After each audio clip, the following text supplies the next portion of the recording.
नीलातुङ्गस्तनगिरितटे सुप्तमुद्बोध्य कृष्णं पाराद्यं स्वं श्रुतिशतशिरः सिद्धमध्यापयन्ति सोच्छिष्टायां सृजनिगलितं या बलात्कृत्य भुङ्क्ते गोदा तस्यै नमैदमिदं भूय एवास्तु भूयः।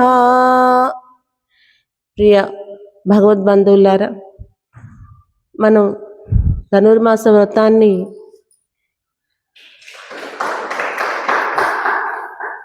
చేసుకుంటూ ఈరోజు 22వ రోజుకి వచ్చాం. ఆ 22వ పాసురాన్ని అనుసంధానం చేసుకుందాం.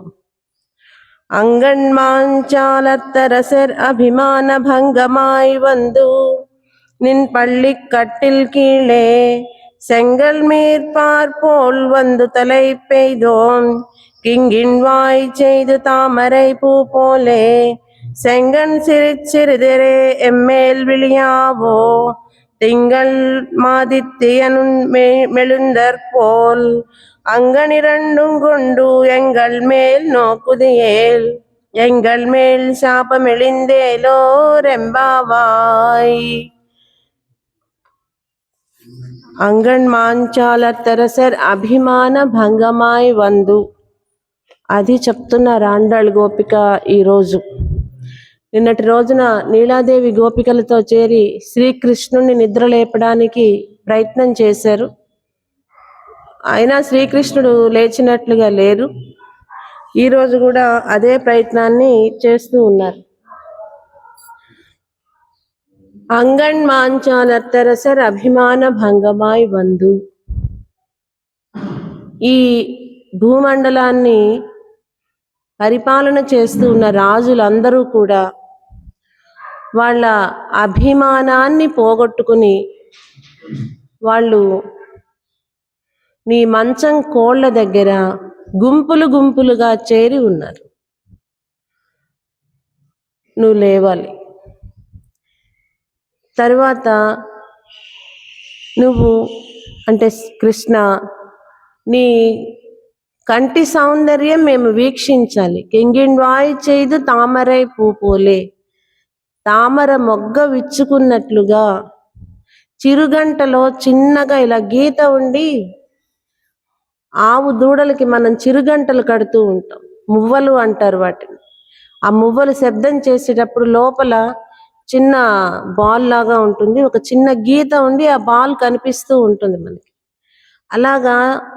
అలాగా చిన్న చిన్నగా విచ్చుకున్నట్లు నువ్వు కళ్ళు తెరవాలి. అలా తెరిచి సూర్య చంద్రులు పోలిన నీ కన్నులని మేము వీక్షించాలి.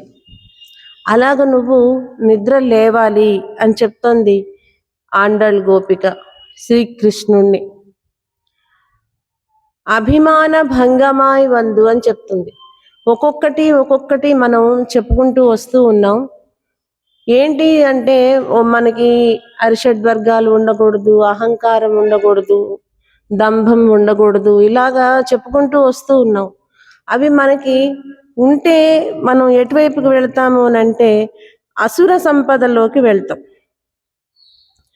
దంభో దర్పోభిమానశ్చ క్రోధః పారుష్యమేవ చ అజ్ఞానాంచాభిజాతస్య పార్థ సంపదమాసురీం. ఓ పార్థ, దంభము, అభిమానము, క్రోధము, పారుష్యము, అజ్ఞానము, ఇవన్నీ వేటికి సంపదలో తెలుసా? ఆసురీ సంపదకి అవి గుర్తులు. మనం సంపద అనగానే భగవంతుణ్ణి చూడటం సంపద, భగవంతుని గురించి తెలుసుకోవడం సంపద. మనం ఎవరినైనా సరే వయ్యెత్తు వాళ్ళవీర్గాళ్ళు ఎవరి యందు కొండెములు ఆడకుండా ఉండటం సంపద, తోచినంత దానం చేయడం సంపద, ఇలా చెప్పుకుంటూ ఉన్నాం కదా. అట్లానే ఆసురీ సంపద కూడా ఉంది, రాక్షసులకి పనికొచ్చే సంపద కూడా ఉంది. ఏంటో తెలుసా? అది దంభము, దర్పము, అభిమానము, క్రోధము, పారుష్యము, అజ్ఞానం. ఇవన్నీ ఒకదాని వెనకాల వచ్చేస్తాయి. మనం అరిషడ్వర్గాల్లో ఒకటి నిరోధించుకోగలిగితే అన్ని క్రమక్రమంగా ఎలాగైతే నిరోధం అయిపోతాయో, అలానే ఒకటి మనం దీనిలో గనక నిరోధించుకోగలిగితే, ఒకటి మనకి గనక చేరితే, దంభము, దర్పము, అభిమానము చేరిందనుకోండి, మిగిలినవన్నీ కూడా మెల్లమెల్లగా చేరిపోయి మనం కూడా సంపాదించుకుంటాం. ఏం సంపాదించుకుంటాం? ఆసురీ సంపదని సంపాదించుకుంటాం. ఆసురీ సంపద అంటే రాక్షస ప్రవృత్తిని సంపాదించుకుంటాం.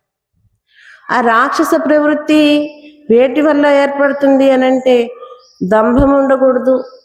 దంభం మనం దేనికి గుర్తుగా చెప్పుకున్నాం? బకాసుర వధప్పుడు దంభం ఉండకూడదు అని చెప్పారు ఆండాళ్ళ గోపిక. దర్పం ఉండకూడదు.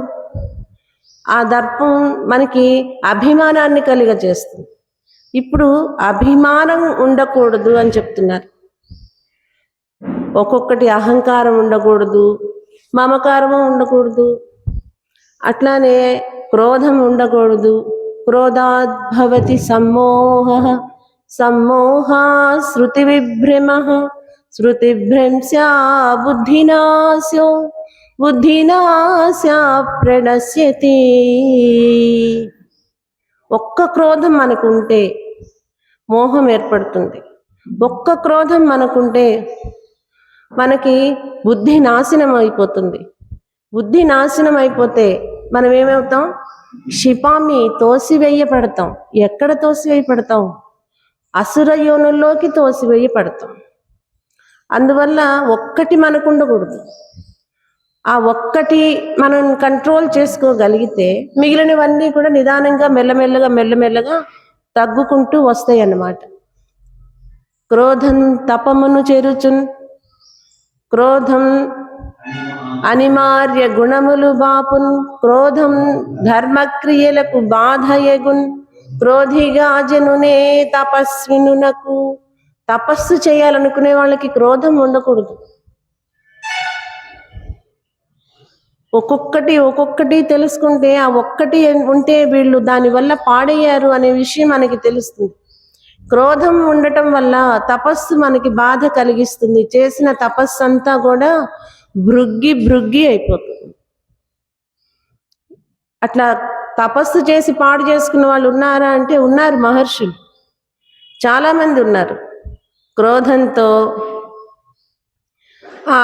ఒక్కసారి వెంటనే ఆ తపస్సుని మొత్తం పాడు చేసే వాక్యములని పలికి ఆ క్రోధాన్ని పెంచుకుని ఆ తపస్సుని పాడు చేసుకున్న వాళ్ళు ఉన్నారు.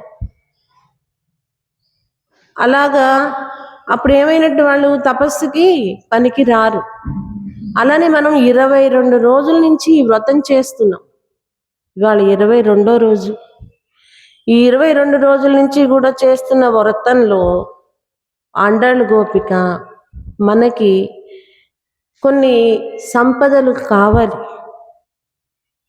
కొన్ని మనం సంపాదించుకోకపోయినా వస్తాయి. అవి మనం తీసేసేయాలి. అలా తీసేసే వాటిల్లో అభిమాన భంగమాయ్ వందు అని చెప్తున్నారు. అభిమానము ఉండకూడదు. ఎక్కడ ఉండకూడదు? మనకి ఉండకూడదు అనేవి ఎక్కడా ఉండకూడదు. కానీ మరి ముఖ్యంగా కొన్ని చోట్ల అసలు ఉండకూడదు. ఎక్కడ ఉండకూడదు? నువ్వు గురువుగా భావించే వ్యక్తి దగ్గర అరిషడ్వర్గాలని పనిచేయనివ్వకూడదు. అహంకారము, దంభము, దర్పము, అభిమానము ఉండకూడదు. నువ్వు దైవంగా భావించే నీ దేవుడి దగ్గర అరిషడ్వర్గాలు ఉండకూడదు. ఈ అహంకారము, దంభము, దర్పము, అభిమానము ఉండకూడదు. ఇవి ఉంటే వారికి ఏమీ ఇబ్బంది లేదండి. వారికి ఏమీ ఇబ్బంది లేదు. నువ్వు ఎవరిని గురువుగా, దైవంగా భావిస్తూ ఉన్నావో వారి దగ్గర నువ్వు చాలా స్వచ్ఛతగా ఉన్నప్పుడు వారు అందించవలసిన జ్ఞానాన్ని అందిస్తారు. ఇవి ఉండటం వల్ల ఏం అందిస్తారు? వారు అందించినవి మనం స్వీకరించలేం. ఎందుకని అని అంటే వాళ్ళు దైవీ సంపదకి వారసులు, ఇవి ఆసురీ సంపదకి వారసులు. ఆ రెండు పొసగదు కదా. ఆసురీ సంపదకి వారసులైన వీటిని తీసుకుని ఆ గురువు దైవం దగ్గరికి మనం వెళ్ళినప్పుడు దైవీ సంపద కుదరదు, అది పొసగదు అన్నమాట. అందువల్ల ప్రతి పాసురంలోనూ ఆండాళ్ గోపిక ఒక్కొక్కటి తీసేయండి తీసేయండి, ఇది ఉండకూడదు ఇది ఉండకూడదు అని చెప్పి చెప్తోంది అని అంటే ఆమెని ఆసురీ సంపదని తగ్గించుకుంటూ దైవ సంపద వైపుకు వెళ్ళిపోతూ ఉన్నారు ఆండాళ్ గోపిక. ఇవి తీసుకెళ్లేది ఎవరు అనంటే గురువులు, ఆచార్యులు భగవంతుడి వైపుకి నడిపిస్తారు అమ్మతో అని చెప్పి చెప్తుంది. ఇక్కడ దాకా వచ్చేసారు కదా వీళ్ళు. రేపల్లిలో వ్రతం అనుకున్నారు, వ్రతం చేసే విధానం దేనికోసమో చెప్పారు. ఆ వ్రతం చేయడానికి మనకి ఆచార్యుడు శ్రీకృష్ణుడే అని చెప్పారు. ఆ తర్వాత ఎన్నో వ్యయ ప్రయాసలకి ఓర్చి కష్టాలని భరించి, వాళ్ళకుండే కష్టాలు వాళ్ళకి ఉన్నాయి కదా. ఉదయాన్నే లేవటం, ఆ మంచులు, ఆ పిల్లలు, ఒక్కొక్కళ్ళని లేపుకుంటూ 5 లక్షల మందిలో 10 మంది తగ్గారు. ఆ 10 మందిని కూడా కలుపుకుని మనం వెళదాము అని అనుకున్నారంటే వాళ్ళు ఎంత జాగ్రత్తగా సమాజాన్ని కలుపుకుంటూ ఉన్నారు. ఎవ్వరినీ కూడా విస్మరించుట లేదు కదా. అలా ఆ 10 మందిని కలుపుకోవడానికి వాళ్ళు అంత కష్టపడ్డారు కదా. ఒకళ్ళకేమో వాకిటి బురద పాలతో నిండి అదొక ఐశ్వర్యంగా భావించారు. అష్టాక్షరి అనే నీ గడప ఇది పట్టుకొని ఉన్నాను, నువ్వు లేచి రావాలని చెప్పారు. అట్లా ఒక్కొక్కటి అష్టాక్షరి ద్వారాన్ని పట్టుకొని నిన్ను పిలుస్తున్నాను రమ్మని చెప్పారు. అలా ఒక్కొక్కటి వాళ్ళు పడ్డ కష్టం చాలా ఉంది. అంత కష్టపడి ఎక్కడికి వచ్చారు? నందగోపుల భవనానికి వచ్చేసారు, ఆలయానికి వచ్చేసాం. వచ్చిన తర్వాత ఒక్కొక్కళ్ళని ఇక్కడ కూడా మళ్ళీ కొన్ని బాధిస్తాయి అని చెప్తుంది ఆండాళ్ గోపిక. గురువుల దగ్గరికి వచ్చేసాక కూడా కొన్ని బాధిస్తాయి, కొన్ని ఇబ్బంది పెడతాయి. ఏంటి అని అంటే దానిలో ముఖ్యమైనది ఏది మన ఇబ్బంది పెట్టేది అంటే అభిమానము అనేది మనకి తెలియకుండా మనలో పెరిగిపోయి ఉంటుంది. మనకన్నా ఎక్కువ. మనకు ఒక 5 ఏళ్ళు ఉన్నాయి అనుకోండి, దానికి 10 ఏళ్ళు ఉంటాయి. మనకి 15 వచ్చినాయి అనుకోండి, అది 30లోకి వెళ్ళిపోతుంది. ఆ అభిమానం క్వాంటిటీ మనలో పెరిగిపోతూ ఉంటుంది. ఎలాగో తెలిసిన గురువుగారు ఉన్నారు, వాళ్ళ దగ్గరికి వచ్చిన తర్వాత ఏదో జ్ఞానం నేర్పించేటప్పుడు ఇది ఇలా పలకకూడదు అలా పలకాలి అన్నప్పుడు వెంటనే పక్క వాళ్ళ వంక చూసేవాళ్ళు ఉంటారు చాలా మంది. ఆపదామపహర్తారం దాతారం సర్వసంపదాం అనేది చెప్పాలి. ఆపదామపహర్తారం ధాతారం అని చెప్తున్నప్పుడు ధాతారం కాదు దాతారం అని చెప్తారు. అమ్మాయి నీకే చెప్తున్నా అని చెప్తారు. అక్కడ దాకి వస్తుందా లేదా పుస్తకం కదా చూసుకోవాలి. వీళ్ళందరూ ఎలా పలికారు అని చూస్తాం. జరుగుతాయి అంటే అభిమానం అన్నమాట. నన్నే క్వశ్చన్ చేశారు, నువ్వే ఒత్తు పెట్టావు, అది పెట్టకూడదు అన్నారు. వీళ్ళు మామూలుగానే పలుకుతున్న అభిమానము. నేను బాగా చదవలేదు అని అంటారేమో, నేను బాగా చదవాలి. నలుగురిలో నాకు ఇది రాలేదు అంటారేమో, నాకు ఇది రావాలి. నాకు వచ్చింది నేను చదువుతాను, దాన్ని గురుగారు కరెక్ట్ చేస్తారు. కరెక్ట్ చేసినప్పుడు నేనేం ఫీల్ అవును, ఇది ఇలా ఉందా అక్కడ అంటే లేదేమో స్వామి నాకు అలా వచ్చింది, తప్పేమన్నా ఉందా అనడంలో తప్పు లేదు. కానీ అది మనందరికీ కూడా అధ్యవసాయంతో వస్తుంది. ఒక చిన్న విషయం, ఒకళ్ళు ఎవరో ఆశ్రమానికి వచ్చినప్పుడు బొట్టు పెట్టుకునే పద్ధతి ఇలా ఉంటుంది అని చెప్పి ఇలా పెట్టుకోకూడదు అన్నారు. ఆ వ్యక్తిని కూడా చూపించలేదు, ఇలా పెట్టుకోకూడదు అన్నారు. అది వేరేగా పెట్టుకున్న ఆ వ్యక్తిని మిగిలిన వాళ్ళందరూ చూశారు. అక్కడి నుంచి వెళ్ళిపోయి ఓపెన్గా ఉన్న ప్లేస్లో కూర్చుని పటపటా ఏడ్చేస్తుంది ఆ వ్యక్తి. ఏంటి ఎందుకమ్మా ఏడుస్తున్నావు అని అడిగితే నన్నే అన్నారు గురువుగారు, నా బొట్టు గురించే మాట్లాడారు. అసలు అది కాదు అక్కడ జరిగిన విషయం. అంటే అభిమానం ఉంటే, అభిమానం పక్కవాళ్ళు నుంచి నేనేదో భంగపడ్డాను అనే భావన కలుగుతుంది. అభిమానం ఉండకూడదు. అభిమానం గురించి ఇంకొక ఈ విషయం కూడా ఉంది మనకి. ఎక్కడ మనకి భాగవతంలో మొదలవుతుంది అభిమానము అనే విషయం. ఎక్కడ మొదలవుతుంది భాగవతంలో? పరీక్షిత్ మహారాజు శమీకుడు ఉన్నారు కదా. ఈ పరీక్షిత్ మహారాజు వేటకెళ్తారు. ఆ వేటకెళ్ళినప్పుడు ఆయనకి దాహం అవుతుంది. ఆ అరణ్యాల్లో, ఆ వనాల్లో ఆశ్రమాలు ఉంటాయి కదా. ఈ ఆశ్రమం ఒకటి కనిపించింది అక్కడ. ఆయన దాహం తీసుకోవడం కోసం అక్కడికి వెళ్ళారు. అలా వెళ్ళడం వలన అక్కడ ఆయన మహర్షి తపస్సు చేసుకుంటూ ఉన్నారు. మనం ఇందాక చెప్పుకున్నాం. ఆయన చాలా ప్రశాంతంగా తపస్సు చేసుకుంటూ ఉన్నారు. మంచినీళ్ళు అడిగారు. ఎవరు అడిగారు? పరీక్షిత్ మహారాజు అడిగారు. అడిగినప్పుడు తపస్సులో ఉన్న వాళ్ళు ఎలా ఉంటారు? అంతర్ముఖులు అవుతారు కదా. అంతర్ముఖులు అనంటే ఈ బాహ్య ప్రపంచాన్ని మర్చిపోయి ఉంటారు.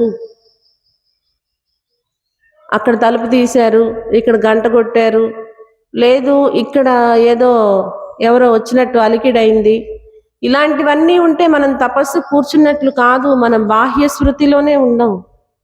మనం తపస్సు చేసుకుంటున్నాము అని అంటే మన గురువు గారు స్వామి యొక్క పాదాలే నిరంతరం మనకి కనిపిస్తూ ఉండాలి. అట్లా మెల్లమెల్లగా అంతర్ముఖత్వంలోకి మనం వెళుతూ ఉంటాం. పూసలు తిప్పుతూ ఉండడం అనేది మనకి బాహ్యంగా నేర్చుకోవలసిన ఒక విద్య, తులసి మాలలు జపం చేసేటప్పుడు. కానీ అది మనకి అలవాటు అవ్వడం ప్రాక్టీస్ కోసమే అది. కానీ మన మనస్సుని ఈ బాహ్య ఇంద్రియాల నుంచి దూరం చేసుకుంటూ అంతర్ముఖులవుతూ భగవంతుని దర్శించాలి. దాన్ని తపస్సు అని చెప్తారు. అలాంటి తపస్సు అప్పుడు బాహ్య శృతి చాలా మంది కోల్పోతారు. చాలా ఋషుల చరిత్రల్లో మనకు అది తెలుస్తుంది. అలానే ఇక్కడ కూడా ఆయన అలానే ఉన్నారు. పరీక్షిత్ మహారాజు నాకు దాహం కోసం వచ్చాను, నేను రాజుని అనే భావనలో ఉన్నారు. ఆయన ఎలా ఉన్నారు? వేటాడటానికి వచ్చారు కదా, వ్యాహ్యాళికి వచ్చారు కదా. వ్యాహ్యాళి ఎప్పుడు చేస్తాం? ప్రశాంతంగా ఉన్నప్పుడు. కానీ వ్యాహ్యాళి వేటాడాలి అన్నప్పుడు మనలో ఏ గుణం పనిచేయాలి? వేటకి సూత్రం ఏంటి? ఏ గుణం పనిచేయాలి? మన రజోగుణం పనిచేస్తేనే వేటాడతాం. తపస్సు చేయడానికి ఏ గుణం పనిచేస్తుంది? సత్వగుణం పనిచేస్తుంది. పని చెయ్యాలి. సత్వగుణం పనిచేస్తేనే దాన్ని తపస్సు అంటారు. అట్లా ఈయన సత్వగుణంలో ఉన్నారు, ఆయన రజోగుణంలో ఉన్నారు. నేను రాజుని, ఇక్కడికి వచ్చాను, దాహం కావాలి అని అడుగుతున్నాను. ఇది ఆశ్రమం. ఈ ఆశ్రమంలో దాహం కావాలి అని అడిగితే పలకకుండా ఉంటారా అని చెప్పి రజోగుణ ప్రభావం చేత ఆయన చచ్చిపోయి ఉన్న ఒక పాముని తీసుకొచ్చి ఆ మహర్షి యొక్క మెడలో వేస్తారు. తపస్సు చేసుకుంటున్న ఆయన మెడలో వేసినప్పుడు ఆయన అంతర్ముఖులై ఉన్నారు కదా, దాన్ని కూడా ఆయన ఏమంత పట్టించుకోరు. ఆయన తపస్సు ఆయన చేసుకుంటూ ఉంటారు. ఇది అలా వేసి ఆయన వెళ్ళిపోతూ ఉన్న సమయంలో వారి కుమారుడు వస్తారు, శమీకుడు. శమీక మహర్షి కుమారుడు శృంగి వస్తారు. ఆ శృంగి ఏంటిది, నాన్నగారు తపస్సు కదా చేసుకుంటున్నారు, ఇలా ఉందేంటిది అని చెప్పి చూసి వెంటనే అక్కడ పరిసర ప్రాంతాలు గమనిస్తే పరీక్షిత్ మహారాజు కనిపించారు. ఈ శమీకుడు ఈయన శృంగి సత్వగుణంలో లేరు కదా. వెంటనే ఏమిచ్చారు? క్రోధం చెప్తున్నాం కదా, క్రోధం వెంటనే పనిచేస్తుంది మనకి. క్రోధంతో ఈ శృంగి ఏ పామునైతే తపస్సు చేసుకుంటూ ఉన్న మా నాన్నగారి మెడలో వేసావో అలాంటి పాము చేతనే నీవు 7 రోజుల్లో మరణిస్తావు అని చెప్పి శాపం పెట్టారు. రాజుగారికి ఏమనిపించింది? భయం వేసింది. అభిమానం, నేను రాజు అంతటి వాడిని ఇక్కడికి వచ్చి నేను మంచినీళ్ళు అడిగితే, ఎవరైనా ఒక విఐపీస్ మంచినీళ్ళు కావాలంటే చుట్టుపక్కల వాళ్ళందరూ పరిగెత్తుతారు కదా, బాటిల్ బాటిల్ బాటిల్ అని, మంచినీళ్ళు కావాలట అని. అలాంటిది ఆయన రాజు. ఆ రాజుగారు ఆశ్రమం ముందుకు వచ్చి మంచినీళ్ళు అడిగితే, నీ తపస్సు చేసుకుంటూ నన్ను గమనించకుండా ఉంటావా అని క్రోధం కదా పనిచేసింది. ఆ క్రోధం పనిచేయడం ద్వారా ఈ చర్య చేయాల్సి వచ్చింది. మనకి ఇది ఆసురీ సంపదను తెచ్చిపెడుతుంది అన్నాం కదా ఇందాక, ఇది అలాంటి సంపద. ఆ మహర్షి యొక్క స్థితిని గమనించకుండా అభిమానం పోయాడు. ఎవరు అభిమానం పోయింది? పరీక్షిత్ మహారాజు. నేను రాజుని అనే దీంతో నాకు అవమానం జరిగింది, ఇక్కడ మంచినీళ్ళు ఇవ్వలేదు అని చెప్పి ఆ పని చేసి ఎక్కడికి తెచ్చుకున్నాడు? ప్రాణం మీదకి తెచ్చుకున్నాడు. శ్రీకృష్ణయ్య రక్షించగా పుట్టినవాడు పరీక్షిత్తు అని చెప్పి చెప్తారు ఉత్తర గర్భంలో ఉన్నప్పుడు. అలాంటి ఆయన ఇలా చేశాడా అనే భావన మనకు కలుగుతుంది. ఇంకెన్ని మంచి పనులు చేసేవారో ఉన్నట్లయితే కదా. అలాంటి పరీక్షిత్ మహారాజు 7 రోజుల్లో కూడా నువ్వు ప్రాణాన్ని వదిలేస్తావనే శాపాన్ని పొందారు. దేనివల్ల? అభిమానం ఉండడం వల్ల. అభిమానం ఉంటే జరిగేది ఏంటి అని అంటే నష్టమే జరుగుతుంది. మనకి తుంగధ్వజ మహారాజు కథ కూడా తెలుసు. అభిమానం ఉంటే జరిగింది ఏంటి ఆయనకి? అక్కడ ఎవరో అరణ్యంలో పిల్లలు సత్యదేవ వ్రతం చేస్తున్నారు అని చెప్పి సత్యదేవుని యొక్క ప్రసాదం తీసుకోమని రాజుగారికి ఇస్తే, నేను రాజుగారిని, నాకు మీరు తీసుకొచ్చి ఇలాగ ఇస్తారా ప్రసాదం అని అక్కడ స్వామికి నమస్కారం అయినా కూడా చేయకుండా వెళ్ళిపోయారు, ప్రసాదం తీసుకోకుండా. ఏమైంది? అభిమానం ఏం చేసింది? తన రాజ్యాన్ని పోగొట్టింది, తన పిల్లల్ని పోగొట్టింది, మనస్సు ప్రశాంతంగా లేకుండా చేసింది.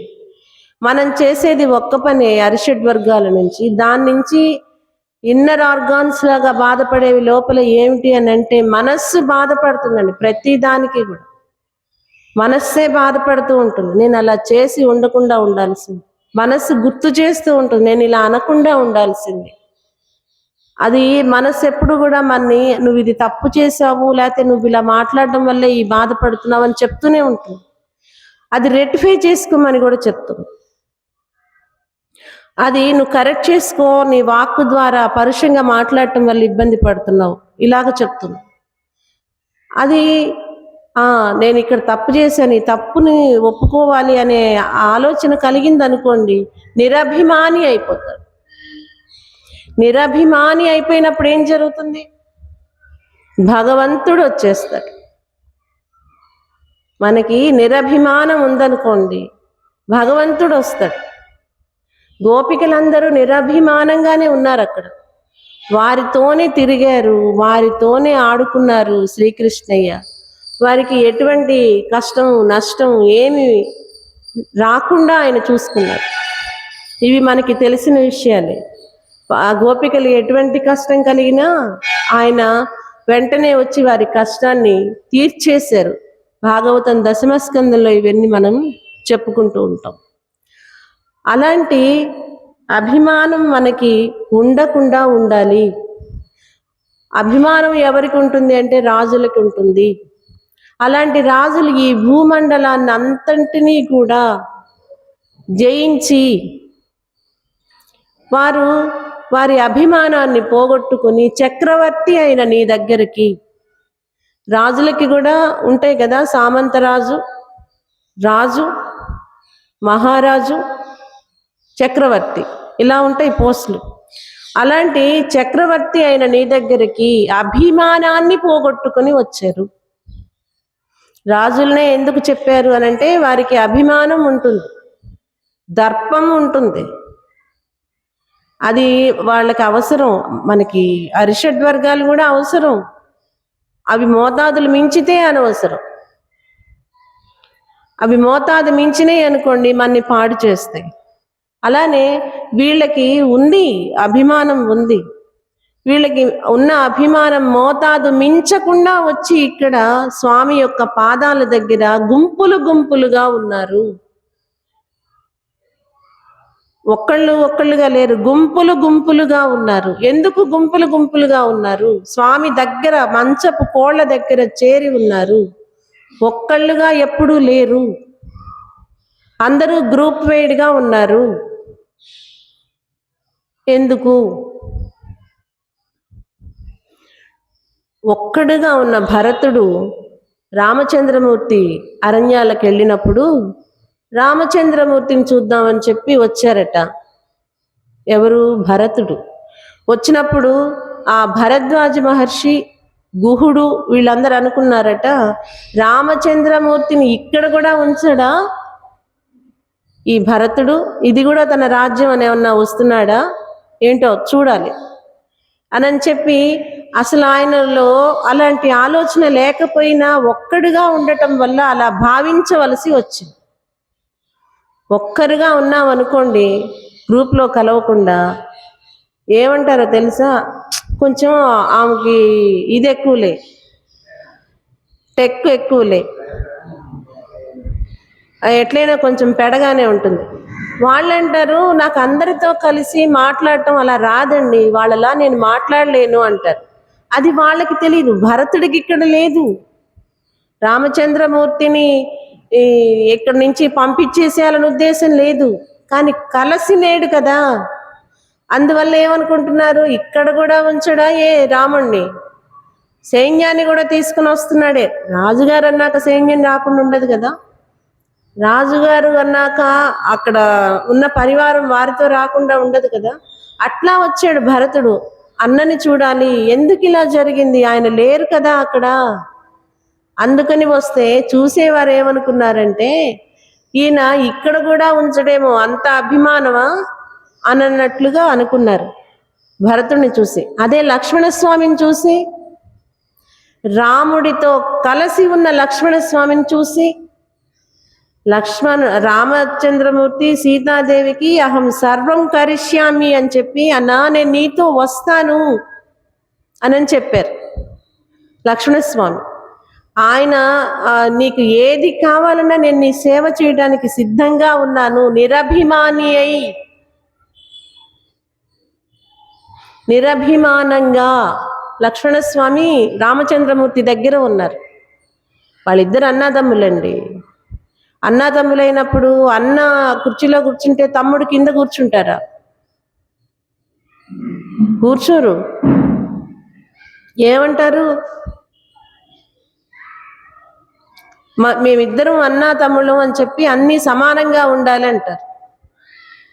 లేదు, ఇంకా వారికి సేవ చేయాలి, అన్నగారికి సేవ చేయాలి అని అంటే, వారు పుట్టినట్టే మేము పుట్టాంగా అంటారు. తల్లిదండ్రుల్ని చూడాలి అని అంటే, వారెలా పుట్టారో మేము అలానే పుట్టాము, వారెలా చేస్తే మేము అలానే వంతులు పోటీలు వస్తాయి మనకి. కానీ రామచంద్రమూర్తికి సర్వం కరిష్యామి, ఏది కావాలంటే అది చేస్తాను అని చెప్పారు. ఎవరు? లక్ష్మణస్వామి. అందుకే ఆయన్ని లక్ష్మణో లక్ష్మీ సంపన్న, ఐశ్వర్యం కలిగిన వాడు అని. ఎటువంటి ఐశ్వర్యం కలిగింది? 14 సంవత్సరాలు నిరాహారి అయి నిద్ర లేకుండా, ఆ రామచంద్రమూర్తికి కందమూలాలు కావాలో, లేకపోతే ఆ మార్గంలో ముళ్ళున్నాయో రాళ్ళున్నాయో అవన్నీ శుభ్రం చేస్తూ, అన్నా ఇటు వెళ్దాం రండి, అన్నా ఇటు వెళ్దాం పదండి, అలాగా ఆయనకి దారి చూపిస్తూ అలా సేవలు చేసుకున్న ఆయన సంపన్నత ఏంటి? సంపన్నత అంటే చక్కగా బాలీసులు, పట్టుపరుపులు, ఫ్యాన్లు, ఏసీలు, మంచి భవనాలు, మంచి కార్లు, ఇవన్నీ ఉంటే సంపద కదా. ఈయన అరణ్యంలో ఉన్నాడు. ఈయనకి సంపద ఏంటి? రామచంద్రమూర్తితో నిరభిమాని అయి ఉండటమే సంపద. ఆది కావ్యమైన రామాయణం ఎన్నడూ ఉంటుందో, ఎక్కడ చెప్తూ ఉంటామో, ఎవరు లక్ష్మణస్వామి గురించి తెలుసుకుంటూ ఉంటారో, లక్ష్మణస్వామి ఉన్నారు అని అంటే రాముడు కూడా అక్కడెక్కడో ఉండే ఉంటారు. రాముడు ఉన్నాడు అనంటే లక్ష్మణస్వామి కూడా ఆ పరిసర ప్రాంతాల్లో ఉండే ఉంటారు అని మనం రామాయణంలో తెలుసుకుంటూ ఉంటాము. అదంతా కూడా లక్ష్మణస్వామికి సంపద. అభిమానం లేకుండా రామచంద్రమూర్తితో కలిసి ఉన్నాడు కాబట్టి, నిరభిమానంగా ఉన్నాడు కాబట్టి, ఆ స్వామితో కలిసి ఉండటమే ఈయన నిరభిమాని అవ్వడం. ఆ నిరభిమానంగా ఈయన ఉండడమే ఆయనకి సంపద. అట్లా భరతుడు కలిసి లేడు కదా. అందువలన ఈ రాజులు భూమండలాన్ని అంతా జయించి కూడా స్వామి యొక్క పాదాల చెంత చేరి గుంపులు గుంపులుగా కలిసి స్వామితో ఉన్నారు. అలా ఉండటం వల్ల వీళ్ళు నిరభిమానంగా ఉన్నారు అని. నిరభిమానంగా ఉంటే సంపదే. ఆ సంపద ఎవరు? భగవంతుడే. అలా ఉన్నారు ఆ మంచం కోళ్ళ దగ్గర వాళ్ళందరూ కూడా, ఈ రాజులందరూ కూడా. అలాంటి వాళ్ళు గుంపులు గుంపులుగా ఉన్నారు. కృష్ణ నీ దగ్గరికి చేరి నువ్వు లేవాలి. నువ్వు లేవడం ఎలా లేస్తావు? ఒక్కసారి ఇలా లేచేస్తావేమో. వీళ్ళకి లేపడంలో కొంత అనుభవం వచ్చింది కదా. హడావిడిగా లేవద్దు, తత్తరపాటుగా లేవద్దు, త్వరపడి రావద్దు. నువ్వు చక్కగా అంతా లేచి సరి చేసుకుని ఎట్లా పడితే అట్లా లేచి రాకూడదండి.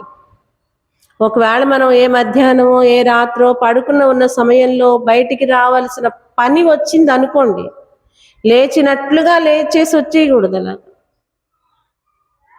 ఆడవాళ్ళు మరి ముఖ్యంగా అలా రాకూడదు. వాళ్ళు సరి చేసుకోవాలి. బొట్టు ఉందో లేదో చూసుకోవాలి, జుట్టు సరిగ్గా ఉందో లేదో చూసుకోవాలి. ఎందుకు అని అంటే మనకి సుందరకాండలో హనుమంతుడు చెప్తారు, అనేక రకాల చిత్రాలుగా పడుకున్నారు ఆడవాళ్ళు అని చెప్పి. ఎవరైనా పడుకుంటారు, ఆడవాళ్ళని కాదు. ఆ పడుకునేది మనకి సుషుప్తి కదా, జాగృతిలో ఉండం. దేహం ఎలా ఉందో తెలీదు. ఆ దేహం కరెక్ట్గా ఉందో లేదో చూసుకుని, వస్త్రాలు కరెక్ట్గా ఉన్నాయో లేదో చూసుకుని, మనం ఏ స్థితిలో ఉన్నామో గమనించుకుని బయటికి రావాలి. అంతేగాని తలుపు కొట్టారు కదా వచ్చేస్తున్నాం అని చెప్పి ఇదేమో ఇక్కడుండి బొట్టు లేకుండా అమ్మో ఇంటికి వెళ్తే ఏమి ఎలా ఉంటుందా అన్నట్టు అలా ఉండకూడదు. అలాగ రాకూడదు. అలా వచ్చేదాకా వాళ్ళు ఉండలే. ఇవన్నీ సరి చేసుకుని బయటకు వెళ్ళేసరికి ఆ వచ్చిన వాళ్ళు ఉంటారా ఏంటి? వెళ్ళిపోతారు. వెళ్ళిపోమనండి, మనతో అవసరం లేదేమో. మనతో అవసరం, మనకెవరితో అయినా అవసరం ఉంటే వారు వచ్చేదాకా ఉంటాం కదా, ఉండాలి. వారితో అవసరమై వచ్చాం, వారు వస్తారు అని ఉండాలి. లేదు వెళ్ళిపోయారంటే ఇంతకన్నా ముఖ్యమైన పని ఏదో ఉన్నప్పుడు ఈ పని అవసరం లేదు కదా. తలుపు కొట్టంగానే వచ్చేసేయాలంటే అది ఎలా కుదురుతుంది? కుదరదు. ఆడవాళ్ళకి అసలు కుదరదు. కొంచెం సమయం ఇవ్వాలి. ఇక్కడ శ్రీకృష్ణుడికి కూడా చెప్తున్నారు. ఏమని చెప్తున్నారు? మీరు కృష్ణ, నువ్వు కనులు ఉన్నాయి చూసావా, మెల్లమెల్లగా తెరవాలి. ఒక్కసారి అలా తెరిచేయద్దు.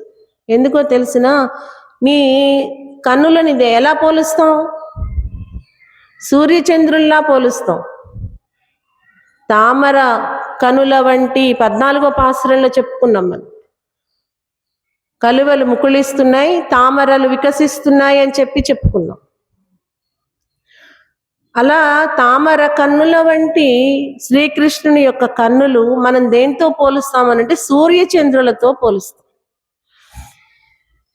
పౌర్ణమి నాటి చంద్రుడిని అయితే చూస్తాం కానీ అమావాస్య రోజు మధ్యాహ్నం ఉన్న సూర్యుడిని చూడగలుగుతామా?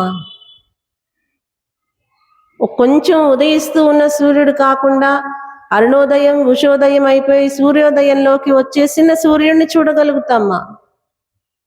లేదు కదా, చూడలేం. ఆ తీక్ష్ణత మనం తట్టుకోలేం.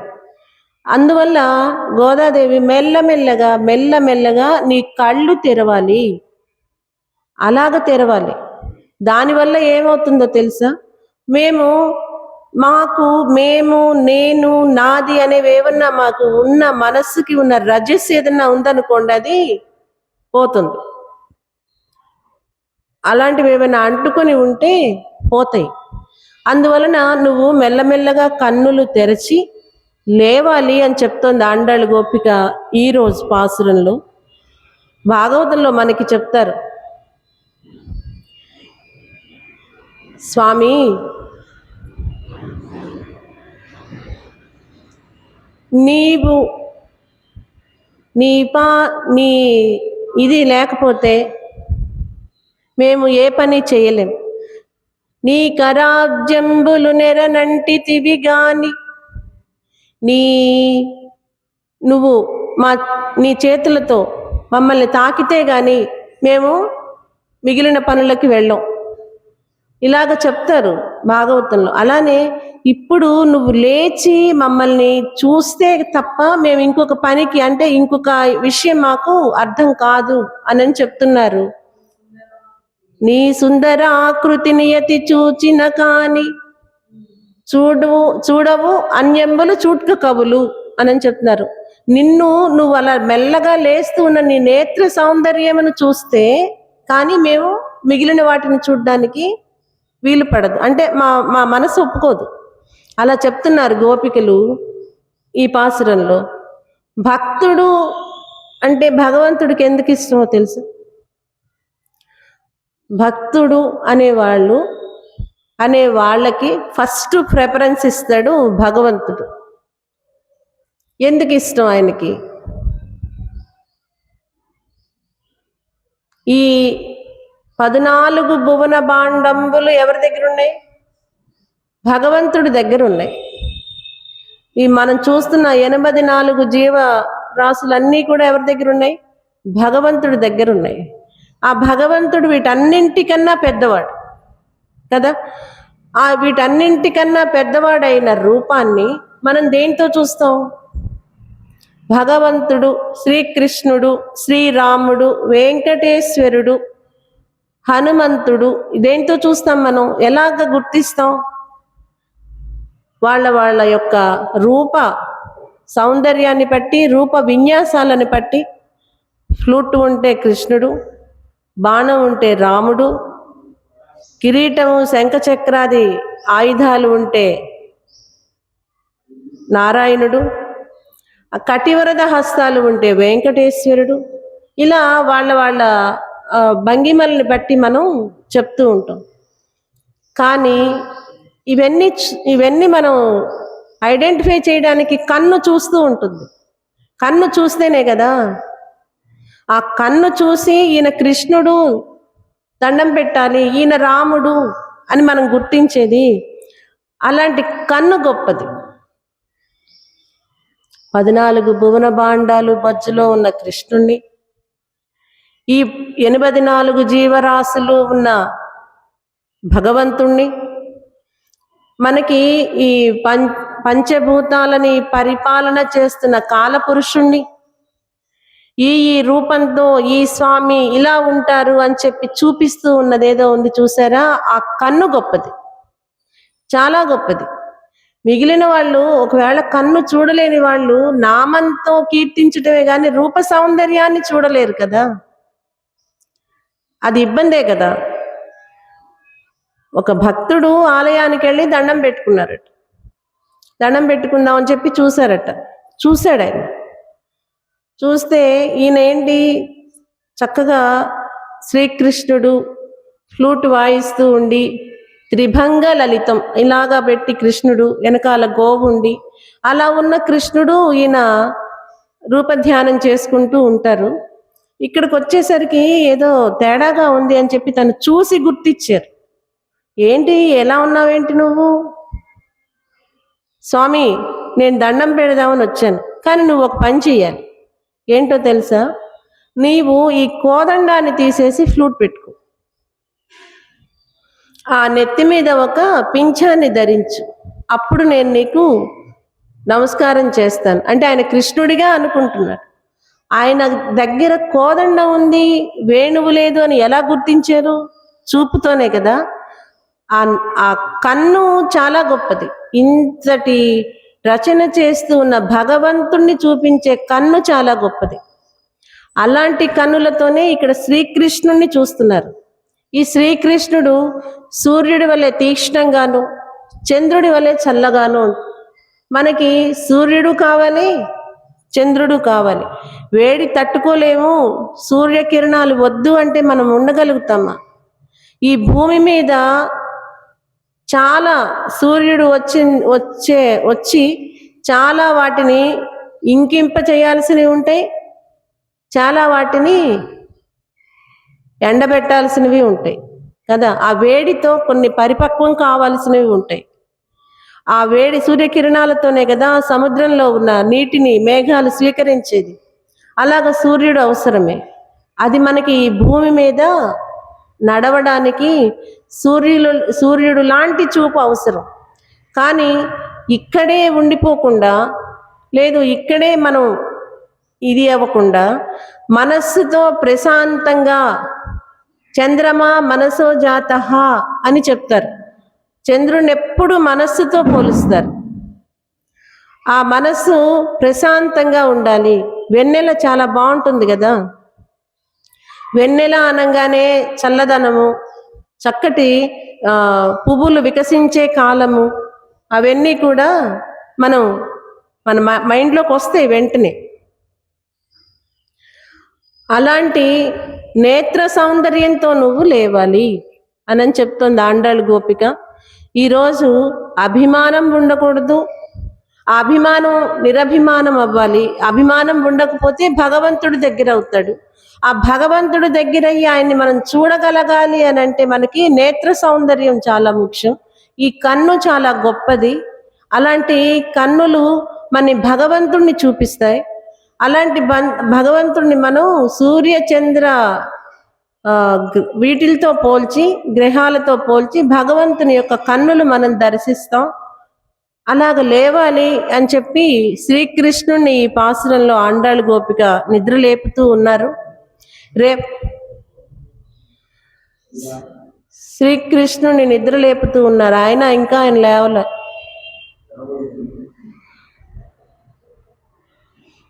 అలా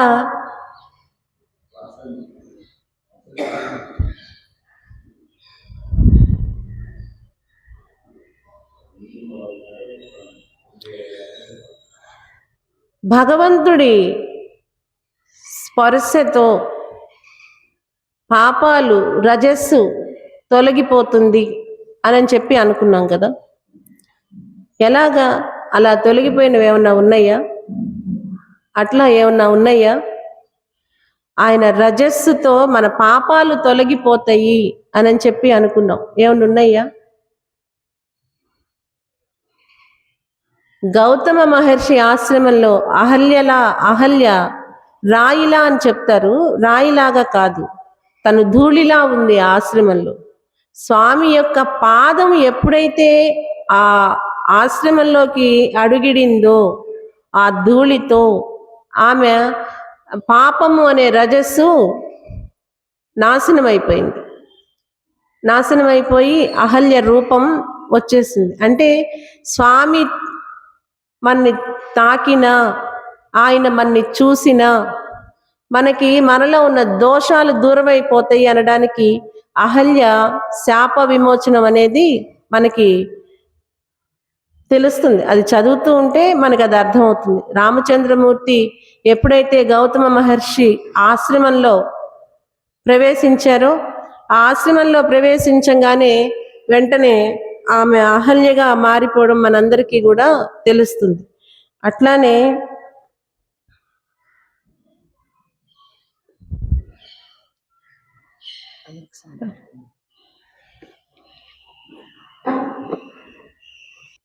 కోరుకుంటూ ఉంటాం కదా, భగవంతుడి యొక్క అనుగ్రహం లేకపోతే ఏమీ ఉండదు అనడానికి మనకి దూర్వాస మహాముని, లక్ష్మీదేవి కథ తెలుసు మనకి.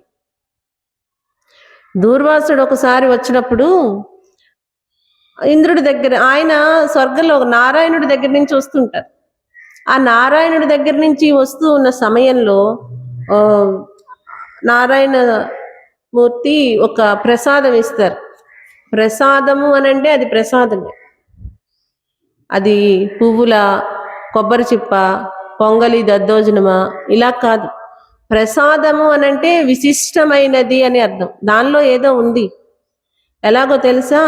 చేప తన కన్ను ఉంది చూసారా, చేప పిల్లలకి పాలు ఇవ్వటము, మేత ఇవ్వటము అలా ఇవ్వదట. తన కంటితో ఆ చేప పిల్లలని చాలా ప్రేమగా చూస్తుందట. అమ్మా ఆకలి అవుతోందమ్మా అని పిల్లల దగ్గరికి వచ్చినప్పుడు చాలా ప్రేమగా చూస్తుందట. ఆ ప్రేమగా చూస్తాము వాటికి కడుపు నిండిపోతుంది. అవి హెల్దీగా తయారయ్యి చేప పిల్లలు చేపలు అయిపోతాయి. అది చేప యొక్క ఆహారం. అట్లానే భగవంతుడు దాన్ని దర్శించిన, దాన్ని స్పర్శించిన అది విశిష్టత అయిపోతుంది, విశిష్టం అవుతుంది. అలా ఏమైనా నిదర్శనం ఉందా? భగవంతుడు దర్శిస్తే, భగవంతుడు స్పర్శిస్తే అంటే ధరిస్తే అది పవిత్రం అయిపోయింది అనడానికి ఏమైనా నిదర్శనం ఉందా? చాలా నిదర్శనాలు ఉన్నాయి. ఇప్పుడు ఒకటి చెప్పుకుందాం మనం. ఏంటి అది అంటే, దూర్వాస మహాముని శ్రీమన్నారాయణుడిని వైకుంఠంలో దర్శనం చేసుకుని వస్తూ ఉన్న సమయంలో ఆయనకి ఒక ప్రసాదం ఇచ్చారు. అది ఒక ఫ్లేవర్ పువ్వు లాంటిది. అది తీసుకుని ఆయన వస్తూ ఉన్నారు. ఆ వస్తూ ఉన్న సమయంలో అక్కడ ఇంద్రుడు కనిపించారు దూర్వాస మహామునికి. ఆ ఇంద్రుడు కనిపించినప్పుడు ఆ ప్రసాదం ఆయనకి ఇచ్చారు. ఆయన ఏం చెయ్యాలి?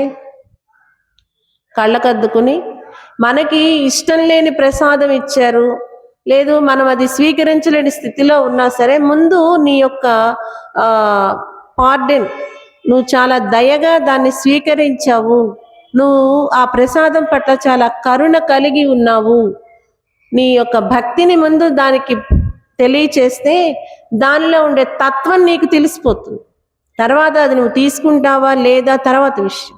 కళ్ళకద్దుకుని నీకు ఒక దగ్గరలో ఉన్న ప్లేస్లో పెట్టుకుని, ఇది మా స్వామి ఇచ్చారు, ఇది నేను తీసుకోవడానికి ఆరోగ్యపరంగా తీసుకోలేను, దీన్ని నేను భక్తిగానే స్వీకరిస్తున్నాను, ఇది మరి ఇతరు ఎవరన్నా తీసుకోండి అని చెప్పచ్చు.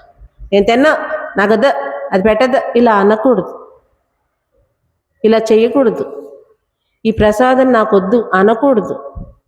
మనం తినకూడదు, అది ఇచ్చారు, కొంచెం స్వీకరించాలి. ఏకస్వాదు నభుంజీధ అని చెప్తారు. రుచిగల పదార్థము ఒక్కళ్ళు తినకూడదు, ఆ దగ్గరలో ఉన్న వాళ్ళకి కొంచెం కొంచెం పెట్టైనా తీసుకోవాలి. రుచి ఎలా అవుతుంది అని అంటే, స్వామి చూశారు దాన్ని. స్వామి చూసి మహాపురుషులు, గురువులు, ఆచార్యుల చేతి నుంచి మన దగ్గరికి చేరింది అది. దానిలో తప్పనిసరిగా రుచి ఉంటుంది. ఐశ్వర్యం అనే రుచి ఉండొచ్చు, జ్ఞానం అనే రుచి ఉండొచ్చు, బలము అనే రుచి ఉండొచ్చు, తేజస్సు అనే రుచి ఉండొచ్చు. నువ్వు దాన్ని పొంగలి, దాని మీద బెల్లం, పాలు, లేకపోతే బియ్యం ఇలాగ చూడొద్దు. దానిలో ఏమి నింపి ఇచ్చారు.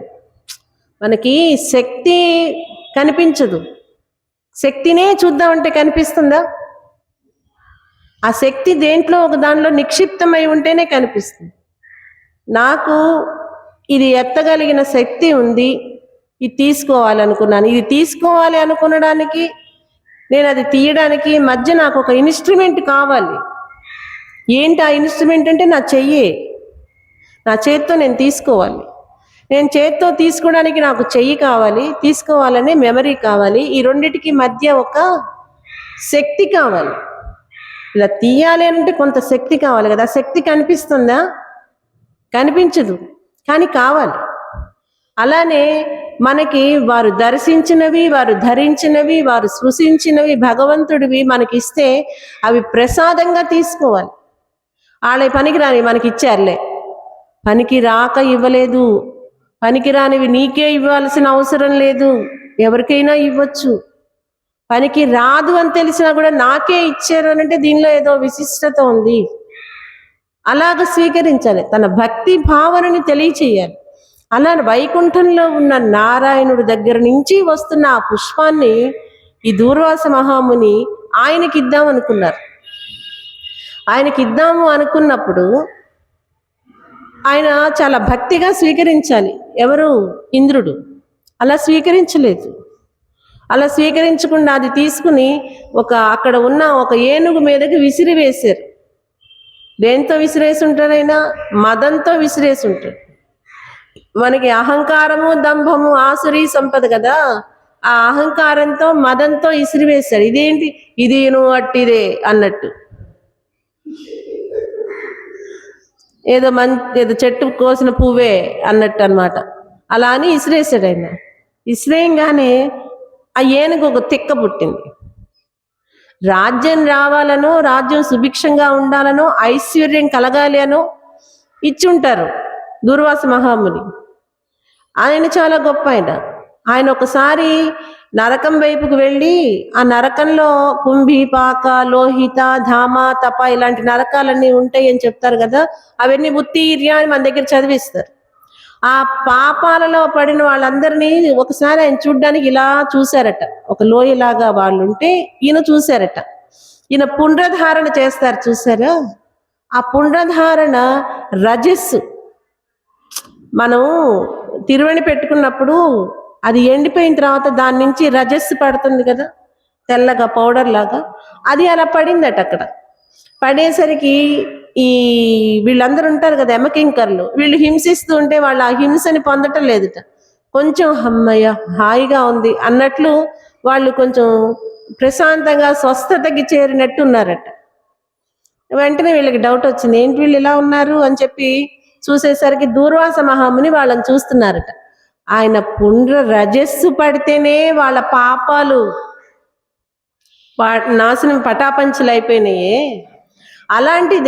అలాంటి ఆయన దగ్గర స్పర్శ తగిలి అది భగవంతుడైన శ్రీమన్నారాయణుడి దగ్గర నుంచి తీసుకుని వచ్చి ఆయన స్పర్శతో ఇంద్రుడికి ఇచ్చినప్పుడు ఈయనకి ఇంత వైభవం కలుగుతుంది, చాలా వైభవం వస్తుంది. అలాంటి దాన్ని ఆయన అలా పడేశారు ఆ ఏనుగు మీద. పడేసేసరికి ఈయనకి ఏమైంది, ఐశ్వర్యం నశించిపోయింది, రాజ్యలక్ష్మి వెళ్ళిపోయింది, కళాహీనమైపోయింది. అమరావతి అంతా కూడా కళ తప్పిపోయింది. ఆయన కూడా కళ తప్పిపోయారు. ఎందుకు ఇలా అయింది అని చెప్పి ఆయన గమనించుకుంటే ఆయన అహంకారము, దంభము వలన, మదం వలన ఇది జరిగింది. మరి ఈయనకి తిరిగి మళ్ళీ ఎలా వస్తుంది అని అంటే శ్రీమన్నారాయణుడి యొక్క పాద స్పర్శ వలన వచ్చింది. కొన్ని సంవత్సరాలు ఆయన జపం చేయడం వలన, మళ్ళీ తర్వాత గురు కృప వలన, గురువు దగ్గరకు వచ్చి, బృహస్పతి దగ్గరికి వచ్చి, నా ఐశ్వర్యం ఇలా అయిపోయింది, రాజ్యలక్ష్మి ఇలా అయిపోయింది, నేను ఇలా కళాహీనం అయిపోయాను, ఎలాగా ఏంటి అని చెప్పి గురువు యొక్క పాద రజస్సుని ఆయన స్వీకరిస్తే ఆ రజస్సు ద్వారా ఆయన స్వామిని చింతన చేయమని చెప్తే ఆ శ్రీమన్నారాయణుడి యొక్క దర్శనం ద్వారా మళ్ళా రాజ్యలక్ష్మి వచ్చింది. స్వామి యొక్క పాద రజస్సు ద్వారా తరించిన వాళ్ళు వీళ్ళంతా. అహల్య అలానే తరించింది, అలానే ఇంద్రుడు అలానే తరించారు, అలానే దూర్వాసుని యొక్క పుండ్ర రజస్సు వల్ల అక్కడ వాళ్ళు కొంతసేపు నరక నుంచి ఇది పడ్డారు. అంటే ధరించిన ప్రతి వస్తువుకి ఒక విలువ ఉంటుంది అని చెప్పడానికి ఇది చెప్తున్నాం. అట్లానే స్వామిని దర్శించారు వీళ్ళు. గోదాదేవి మరి ఇతర గోపికలందరూ కూడా స్వామిని దర్శించారు. దర్శించి ఆయన నేత్ర సౌందర్యాన్ని వీళ్ళు వీక్షిస్తూ ఉన్నారు. ఆ వీక్షిస్తూ ఉన్నప్పుడు ఇలాగ రావాలి అని చెప్పి, ఇలాగ కన్ను తెరవాలి అని చెప్పి వాళ్ళు చెప్తూ ఉన్నారు.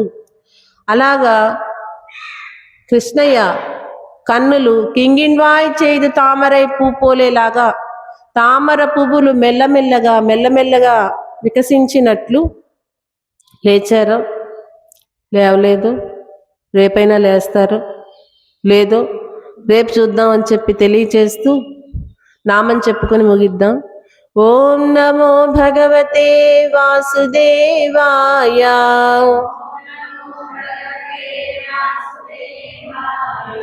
ఓం నమో భగవతే వాసుదేవాయ.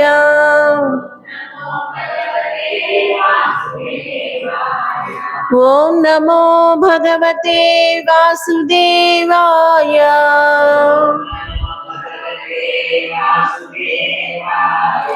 ఓం నమో భగవతే వాసుదేవాయ.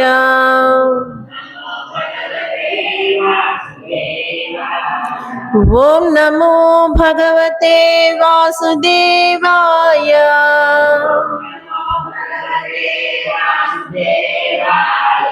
ఓం నమో భగవతే వాసుదేవాయ.